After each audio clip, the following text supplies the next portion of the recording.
ज्योतिष के इस महत्वपूर्ण यात्रा में आज आपका परिचय जन्म कुंडली के दशम स्थान में बैठे चंद्रमा से कराने वाला हूं।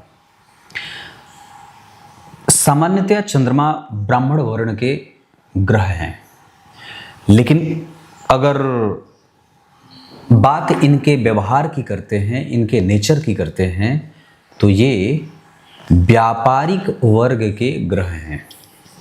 मतलब ये जातक की कुंडली में अगर बहुत अच्छी स्थिति में बैठे होंगे तो जातक को व्यापार अच्छा कराते हैं।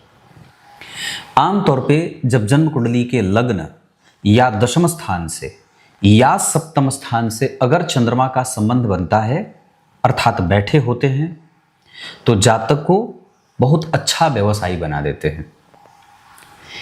इसी चंद्रमा का एक स्वतंत्र प्रतिफल यह भी होता है दशम स्थान का कि अगर जन्म कुंडली में इस संबंध से चंद्रमा का संबंध हो जाए दशम स्थान से, तो व्यक्ति आरंभ में छोटा काम करते देखा जाता है, व्यापार में किसी दूसरे के यहां पहले काम करता है, बाद में वो अपनी मजबूती से अपना काम स्वतंत्र स्वयं का शुरू करते हुए भी देखा गया है।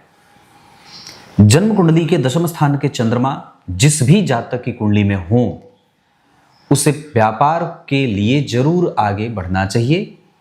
बैक ऑफिस का काम त्याग कर स्वतंत्र आगे बढ़ करके अपने मालिकाना में अपने मालिक, अपने आप का जो आपका स्वतंत्र प्रभुत्व हो, उससे काम करना चाहिए। दशम स्थान के चंद्रमा व्यक्ति को यशस्वी भी बनाते हैं। नक्षत्र का बल अगर बलवान रहा तो ये चंद्रमा व्यक्ति को राजनीतिज्ञ भी बना देते हैं। दो बातें हो गई।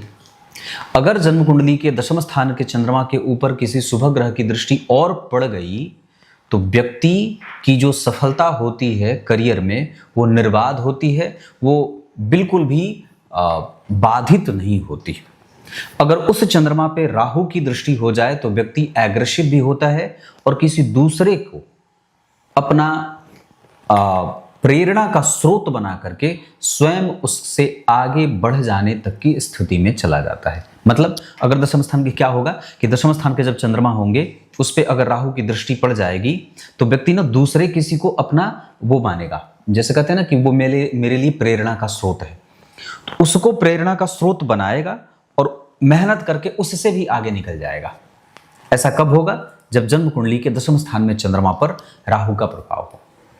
अगर उसी दशम स्थान के चंद्रमा से 4 घर या 10 घर आगे बुध बैठे हों तो ये व्यक्ति को अपने कष्ट और अपनी समस्या को भूल जाने वाला और दूसरों के सुखों में शामिल होने वाला भी बना देते हैं। ये व्यवहार की बात है, ये ऐसी प्रकृति व्यक्ति की हो जाती है।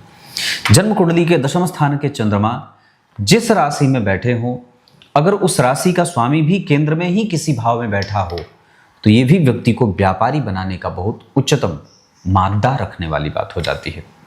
यहां व्यक्ति मनोनीत सदस्य भी राज्यसभा में, केंद्र सभा, जो लोकसभा होती है, पता नहीं जो होता है, मतलब संवैधानिक पदों पे मनोनीत सदस्यों के श्रेणी में शामिल होते हुए भी देखा जाता है। उसको सरकार के द्वारा मनोनीत कर दिया जाता है। चुनाव लड़कर वो विजेता नहीं बनता, अपितु ऐसे ही अपनी पहचान से और अपनी समाज में एक अच्छी इमेज के कारण समाज का या राजनीति में मनोनीत सदस्य बनाया जाता है। ये बात है। तो अगर आपकी कुंडली के दशम स्थान में चंद्रमा बैठे हैं तो आपको इस तरीके का प्रभाव देखने को मिल जाएगा।